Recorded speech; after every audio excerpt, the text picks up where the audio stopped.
ଥିଲା ମାଥ୍ୟୁ ଲିଖିତ ସୁଷମାଚାର 18 ପର୍ବ। 8 ପଦ। ହୁଁ ମୋର ହସ୍ତ ଅବା ପାଦ ଯଦି ତୁମ୍ଭର ବିଘ୍ନର କାରଣ ହୁଏ, ତେବେ ତାହା କାଟି ଫୋପାଡ଼ି ଦିଅ।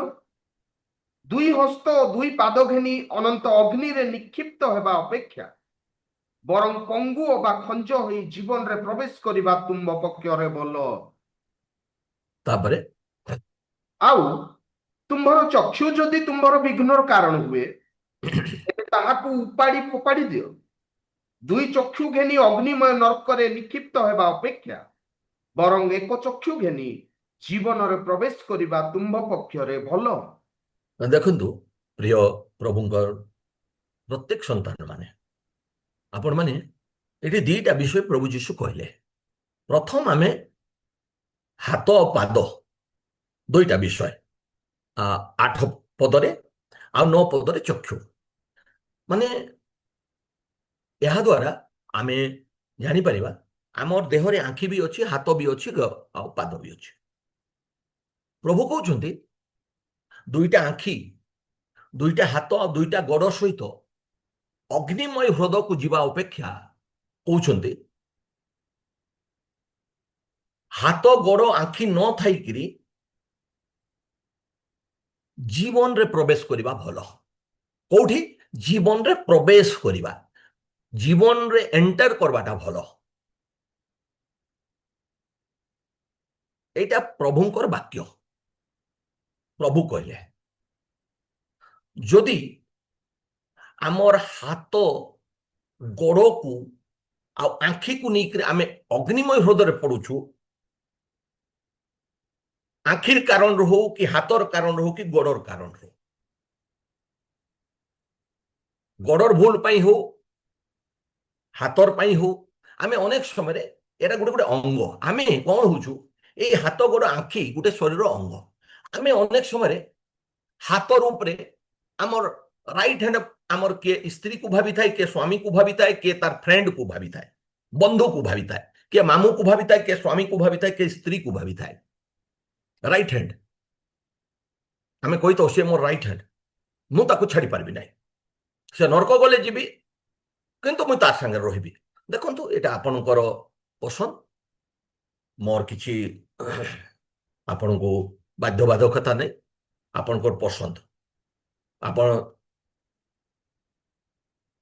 ମାନେ ଆପଣଙ୍କର ଗୁଡ୍ ଫ୍ରେଣ୍ଡ বা ଆପଣଙ୍କର ବାପା ମା କି ସ୍ତ୍ରୀ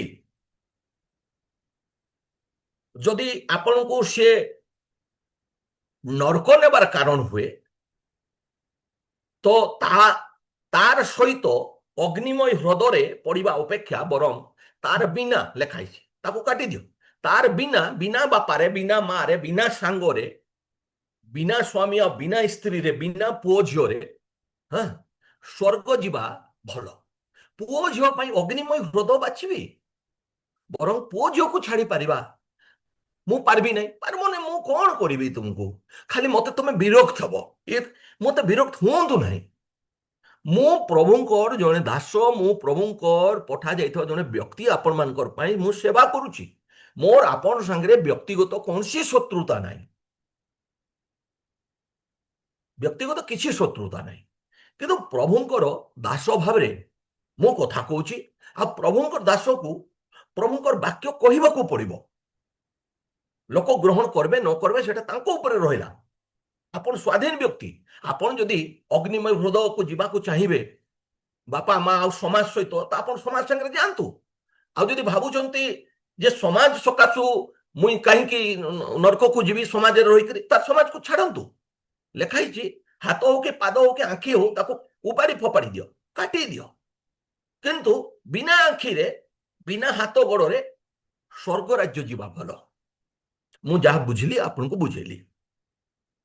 ଯଦି ଦେଖୁଛ ମୋର ସାଙ୍ଗ କି ମୋର ପରିବାରର କୌଣସି ଲୋକ, ସେ କେହି ବି ହଉ, ପ୍ରଭୁ କାହିଁକି ପ୍ରିୟମାନେ ଏଗୁଡାକୁ ଓଭରଲୁକ୍ କରନ୍ତୁ ନାହିଁ।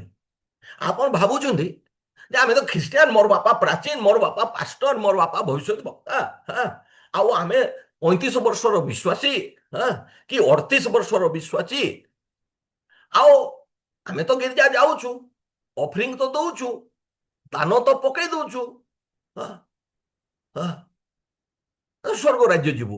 ପ୍ରିୟ, କେବେ ସମ୍ଭବ ନୁହେଁ, କେବେ ସମ୍ଭବ ନୁହେଁ ତାହା। ଆପଣ ଖାଲି କୀର୍ତ୍ତନ ମଣ୍ଡଳୀ ହେଇକି ରହିଯିବେ, ଗୀତ ଗାଇ ଗାଇକରି, ଆଉ ଖାଲି ନାଁକୁ ଯିବେ, ନାଁକୁ ଆସିବେ। କଣ କୁହାଯାଉଛି ତାର ଭିତରେ କର୍ଣ୍ଣପାତ କରନ୍ତୁ, ଶୁଣନ୍ତୁ। ଆମକୁ ଛାଡିବାକୁ ପଡିବ। ପରମେଶ୍ୱରଙ୍କ ରାଜ୍ୟକୁ ଯିବାକୁ ହେଲେ ଯୋଉ ଜିନିଷ ଆମର ବିଘ୍ନର କାରଣ ହଉଛି ତାକୁ ଆମକୁ ଛାଡିବାକୁ ପଡିବ। ତୁମେ କହିବ ଏଇଟା ପାଷ୍ଟର ଶିଖଉଛନ୍ତି। ଭାଇ ଦେଖନ୍ତୁ, ମୁଁ କଣ କରିବି? ମୋର ବାପା, ମୋର ଗୁରୁ, ମୋର ମାଲିକ, ସିଏ ସେଇ କଥା କହିଛନ୍ତି। ଆପଣ ଯଦି ଦେଖିବାକୁ ଚାହିଁବେ, ସେଦିନ ମୁଁ ଦେଖେଇଥିଲି ଲୋକଲିଖିତ ସୁସମାଚାର 14 ପର୍ବ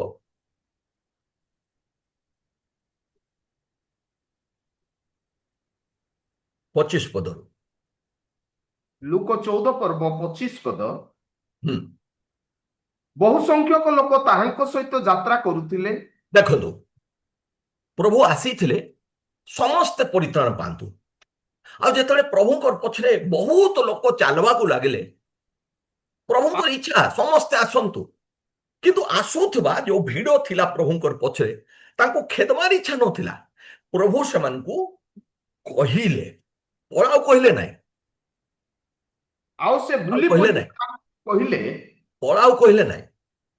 ବହୁତ ଲୋକକୁ ଦେଖିକରି ତାଙ୍କୁ ଭଲ ଲାଗିଥିବ, ଯାହା ହଉ ମୁଁ ଯୋଉଟା ପାଇଁ ଆସିଛି ଲୋକମାନେ ଆସୁଛନ୍ତି।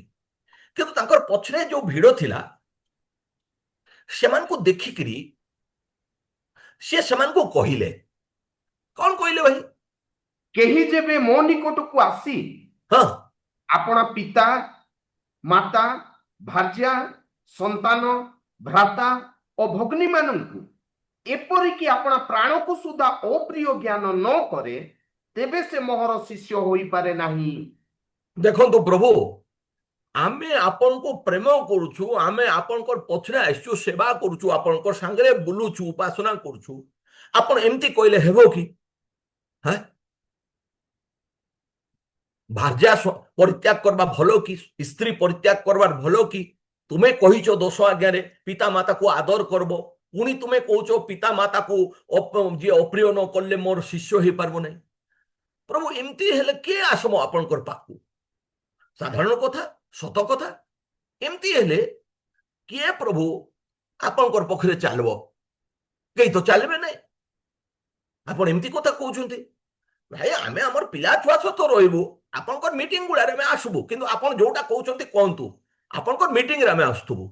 ଏଇଭଳିଆ ଧାରା ନେଇକି ଆମେ ଯଦି ସ୍ୱର୍ଗ ଯିବାକୁ ଚାହୁଁଛୁ, ପ୍ରିୟମାନେ, ଏଇ ବିଚାରଟା ଟିକେ ବଦଳାନ୍ତୁ ବୋଲିକି ମୁଁ ପ୍ରାଣପଣ କରିକି ଆପଣଙ୍କୁ କହୁଛି। ମୋର ଭିତରେ ଯୋଉ ଆବେଗ ଅଛି ଆପଣଙ୍କୁ କହିବା ପାଇଁ, ଦୟାକରି ଆପଣମାନେ ସେଟାକୁ ଶୁଣନ୍ତୁ, ମନୋଯୋଗ କରନ୍ତୁ।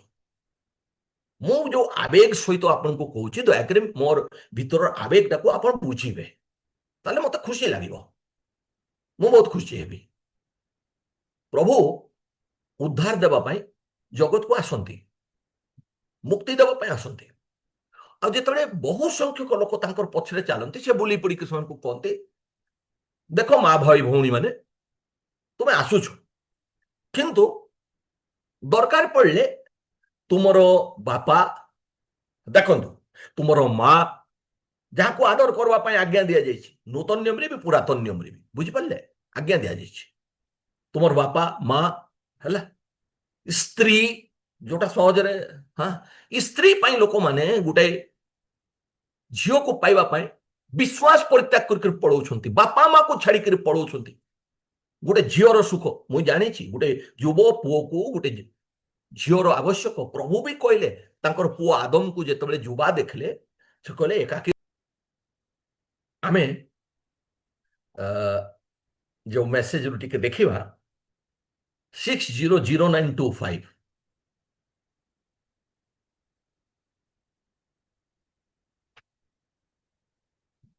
690925, 49 ନମ୍ବର ପେରା।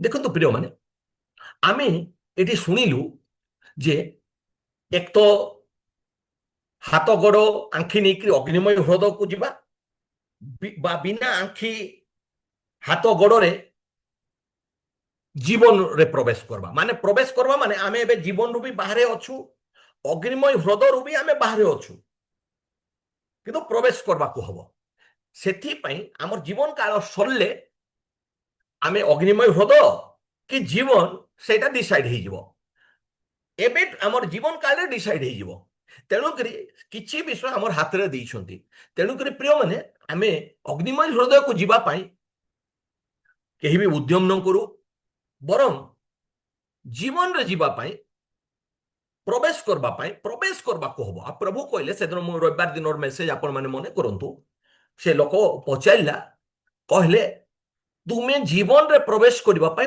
प्राणपण करो करूछंती तो प्रिय माने एकला हेकरी स्वर्ग रे जीवन रे प्रवेश करंतु समस्त सहित जाइकरी निया रे प्रवेश करंतु नहीं भयंकर निया आसुची आशा करूची बुझुथबे आमे प्रवेश करबार माने कोन आमे परमेश्वर को पुत्र माने आमे जीवन सांगरे थिलु आमे जीवन रु एबे उच्छिन्न हो जाइछु तेणु करी आउ थरे जीवन रे प्रवेश करबार कथा आमे कहूछु जीवन रु उच्छिन्न होइकरी आमे मृत्युर देश को आसी जाइछु वर्तमान जोटा आमे जीवन कहूछु आपनकर कॉन्सेप्ट क्लियर करंतु एटा जीवन नहीं एटा मृत्यु अछि एटा जीवन नहीं प्रकृत जीवन प्रभु को पाखरे अछि हमर बापा पाखरे अछि हमर बापा ताकू देबा को आसीथिले से डाकुछंती हे भारग्रस्त पजग्रस्त लोक माने मो निकट को पळे आसो मो पाखरे प्रचुर जीवन अछि अन्य माने चोर माने डकायत माने जहन लिखित सुसमाचार 10 पर्व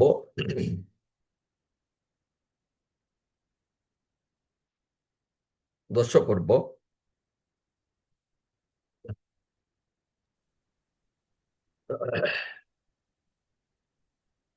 बाहर करले हाँ जहन लिखित सुसमाचार 10 पर्व देखंतु आओ 11 पद ए 10 पद जोहन 10 पर्व 10 पद हम्म चोर केवल चोरी बोध और विनाश करबा निमंते आसे देखंतु चोर जे से चुरबा पाई आसे आ चोरी कर कौन करे से बध कर दिए मारी दिए चुरला मेढा को के पालती ना धरा पड़ब बोलते मारिक खाई दियंती बुझिपारे से बध विनाश करने आसे प्रभु कहते सावधान थिबे तुम्हें प्रभुकर मेष माने हाँ बहुत चोर आ डकायत माने बाहरी छंती मेढा चोर माने चोर आ डाकू माने बुलुछंती प्रभु जीशु कहले हाँ चोर आ डकायत माने ठीक अच्छे ये आम पढ़िलु 10 पदरे चोर केवल चोरी बध आ विनाश आपण से चोर मान हाथ में जदि जावाक चाहते जापारती किंतु से माने नेबे तुमको हाणबे आ विनाशर कारण हम किंतु यीशु कहले तेमाने जेपरि जीवन पांती अच्छा ए देखंतु से माने जेपरि जीवन पाते ताहले आमे जीवन रु उच्छिन्न हो जाइछु तुमे कहबो आमे तो बंचिछु आगे आमे तो जीवन लोक जीवित लोक आगे आमे समस्ते जीवन रु उच्छिन्न हो जाइछु वर्तमान जो जीवन टाको आमे देखुछु प्रिय माने एटा धोका अछि एटा मृत्युटा एटा जीवन नुहे प्रकृत जीवन एबे सुनंतु कहउछंती चोर माने से माने चोरी करूछंती मोर मेष मान को देखंतु से माने 10 पर्व 1 पद रे पढ़ सत्य सत्य मु तुम मान को कहू अछि हाँ जे द्वार देई मेषशाला रे प्रवेश न करे हाँ अन्य कोनोसी स्थान रे चोरी प्रवेश करे से चोर डकायत है देखंतु द्वार मंडली रो गुटे द्वार होउची से द्वार रे पालक रहंती जे पालक न देख तुमको डाकुची पालक थ्रू रे से ना तुम मते कहि करी नहीं तुमर से विश्वासी परिवार आमर मंडली को आसबे आम टिके मीटिंग करछु आम टिके लोक कम अछंती तो तोर मंडली रो गुटे 4टा परिवार आसले टिके भीड़ हबो मते जदि उचित लागबो मुई पठेबी सेति में 10 पदरे आमे पढिलु चोर केवल चोरी बध ଓ ବିନାଶ ବିନାଶ କରିବା ନିମନ୍ତେ ଆସେ। ଠିକ ଅଛି। ତାପରେ ସେମାନେ ଯେପରି ଜୀବନ ପାଆନ୍ତି ହଁ ଓ ପ୍ରଚୁର ଭାବରେ ପାଆନ୍ତି, ହଁ ଏଥି ନିମନ୍ତେ ମୁଁ ଆସିଅଛି। ବାସ୍ କହୁଛନ୍ତି ପ୍ରଚୁର ଜୀବନ ଦେବା ପାଇଁ ମୁଁ ଆସିଛି। ଆଉ ପ୍ରିୟମାନେ, ଆମେ ଏବେ ସେଇ ଜୀବନରୁ ଭଟକି ଯାଇଛୁ, ଆଉ ଗୋଟେ ଜୀବନର ସ୍ୱପ୍ନ ଧରିକିରି ବସିଛୁ। ଆମେ କହୁଛୁ ଏତିକି ବର୍ଷ ବଞ୍ଚିବି, ଏମିତି କରିବି। ଆରେ ଶେଷରେ କଣ ହବ? ଆଉ 2 ଦିନ ବଞ୍ଚିଲେ ଆଉ 2 ଦିନ ଡ୍ୟୁଟି କରିବୁ, କାମ କରିବୁ, ତାପରେ ତ ମାଟିରେ ଶୋଇବୁ ନା। ଯଦି ମୁଁ ଆଜି ପର୍ଯ୍ୟନ୍ତ ବଞ୍ଚିଲି, କାମ କଲି, ତାପରେ ସରିଗଲେ ସରିଲା। ଆମେ ଯଦି ଆଉ 10 ବର୍ଷ ବଞ୍ଚିବା, ସେଇ କାମ କରିବୁ, ଖାଇବୁ, ଆଉ ଯଦି ବୟସ ଥିବ 2-4ଟା ପିଲା ଜନ୍ମ କରିଦେବୁ। এইটা ତ କରିଦେବୁ ନା, ତାପରେ ମାଟିରେ ଶୋଇବୁ। ହେବ କଣ? ଅବସ୍ଥା କଣ ହେବ ପ୍ରିୟମାନେ? ପ୍ରଭୁ କହିଲେ ମୁଁ ପ୍ରଚୁର ଜୀବନ, ଟିକେ ନାହିଁ। ଆମେ ଯୋଉ ଜୀବନ ଭାବୁଛୁ ଏଇଟା ପ୍ରକୃତ ଜୀବନ ନୁହେଁ, ଏଠି ପ୍ରକୃତ ମୃତ୍ୟୁ ଅଛି। କିନ୍ତୁ ମୁଁ ପ୍ରଚୁର ଜୀବନ ଦେବା ପାଇଁ ଆସିଛି। ଆମେ ଜୀବନରୁ ଦୂରେଇ ଯାଇଛୁ, ସେଥିପାଇଁ କହିଲେ ବରଂ ଅନ୍ଧ ଖଞ୍ଜ ହେଇକିରି ଆମେ ଜୀବନରେ ପ୍ରବେଶ କରିବା ଉଚିତ। କାହିଁକି? ଆମେ ସେଇଟା ପଢୁଥିଲେ 60-09-25 ତାର 49 ନମ୍ବର ପାରାଗ୍ରାଫ।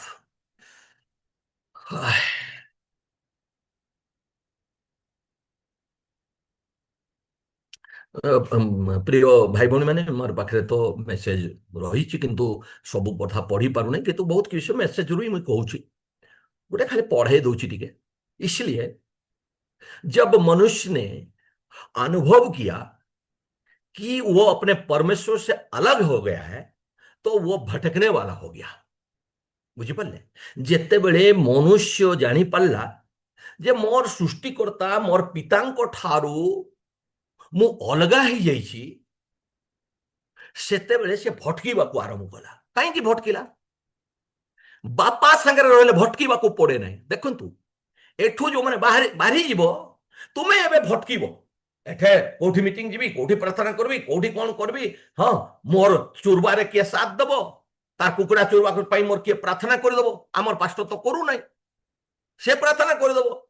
ଆମେ ଚୁରିକିରି ଖାଇବି କହୁଛୁ, ମୁଁ କହିଲି ମୁଁ କରିବି ନାହିଁ, ତୁ ଚୁରିକିରି ଖା, ହଁ ସେ ପାଷ୍ଟର କରିଦବ। ଭଟକିଲେ ତୁମକୁ ଦୌଡ଼ିବାକୁ ପଡିବ। ଯେତେବେଳେ ଆମେ ଜୀବନରୁ ଅଲଗା ହେଇଗଲୁ, ଆମେ ଭଟକିବାକୁ ଲାଗଲୁ। वे रोए बोलते। अब भटकी गला पर से माने कांदले, लेखे वे चिल्लाए, उन्होंने संघर्ष किया। जेतबेले भटकी गले से माने कांदवा को लागले, जो माने बुझी पाले से माने चिल्लेले, जो माने बुझी पाले, आ से माने स्ट्रगल कले। बुझले एटा कोन? कोठू फेरी जीवा पाई, जो जीवन रो आमे भटकी जाइछु, आउ थरे जीवन रे फेरी आसबा पाई, बरं हाथ गोड़ चली जाऊ, आंखी चली जाऊ, किंतु आउ थरे मुझसे जीवन रे प्रवेश करी जीवी, सेथि पाई लेखाइछि वे रोए, वे चिल्लाए, उन्होंने संघर्ष किया। वे भटकते फिरे पहाड़ों और रेगिस्तानों में उस नगर को ढूंढते रहे हैं जिसका रचने और बनाने वाला परमेश्वर था। से माने इत्ते संघर्ष करबाकू लागले जे से माने यारे सियारे दौड़ी दौड़ी दौड़ी दौड़ी केतले को पहाड़ रे जाइकरी प्रभु को खोजले, को मरुभूमि रे जाइकरी, डेजर्ट रे जाइकरी, को नगर रे जाइकरी तांको खोजुथिले जे मुई को प्रकृत देशरू भटकी जाइछि, को राज्यरू मु पळे आछि, को देशरू मु पळे आछि।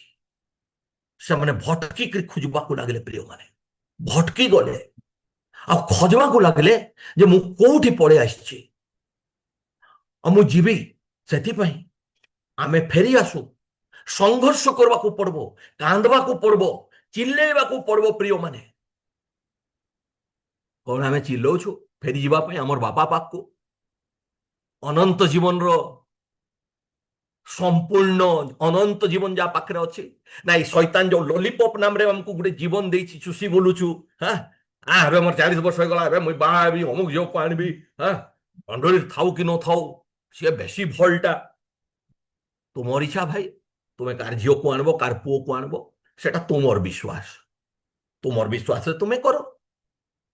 किंतु मंडली को पालकर सहित चलवा दरकार, पालक दि जाइए। पालक से कहले एमाने वरदान गुड़िक जो माने तुमको ग्रहण करबे से माने मते तुमको ग्रहण करबा माने ताको डाकी खुए दबाटा नाही तांको ग्रहण करबा माने से माने जोटा कहउछंती सुनिबा कहउछंती जेतबे लोक माने बुझिले जे हमर बापा ठारू आमे उच्छिन्न ही गलु भटकी गलु आज भटकी बोलुछु आउ हमको भटकीबार दरकार नहीं हमको प्रभु विश्वास देके आह्वान कर मंडली रखिछंती मार गर्भरे मु तुमको बुझौथली जेतबे पिलाटा आसी जाए कौन सी बाहर देशरू आउ ताको खाइबाकू पीवाकू जल खाद्य देवाकू पड़े ना जो मार गर्भ भितर आसी जाए परमेश्वर गर्भ भितर से कौन खाइब कौन तार भल जो द्वारा से बढ़ब तार हाथ गोड़ अस्थि गुड़िक तैयारी हब संपूर्ण तैयारी हब परमेश्वर मार गर्भरे चिंता करती बाहर फुड दरकार नहीं मंडली जो तुम आसी जाओ मंडली मध्य प्रभु ये वरदान गुड़िक रखिकी वरदान गुड़िक द्वारा तुमको खाद्य पेय देकर तुमको सिद्ध कर दियंती काली आम देखुलु से आम पूर्ण बयस्क हो जाऊ आशा करुच्ची आप बुझीथे जदि भटकी जाइछु आम कांदू चिल्लाऊ आ संघर्ष करू संघर्ष करने को पड़ो से संघर्ष मध्य समाज को भी हरई देवा पड़ पारे हाँ संघर्ष भितर बापा माँ स्वामी स्त्री भाई भौणी प्रिय परिजन कंप्रोमाइज करी हब ना प्रभु लोक से केबे भी कंप्रोमाइज करवा को जीव ना मु आशा करुच्ची आपण माने मोर छोट क्षुद्र आज संध्यार मेसेज को आपण माने बुझीथिबे मु आशा करुच्ची बुझीथिबे प्रभु तुमको अनुग्रह करंतु मोर हृदय रे जहाँ आवेग थिला मोर आवेग सहित मु आपण मान पाखे रखली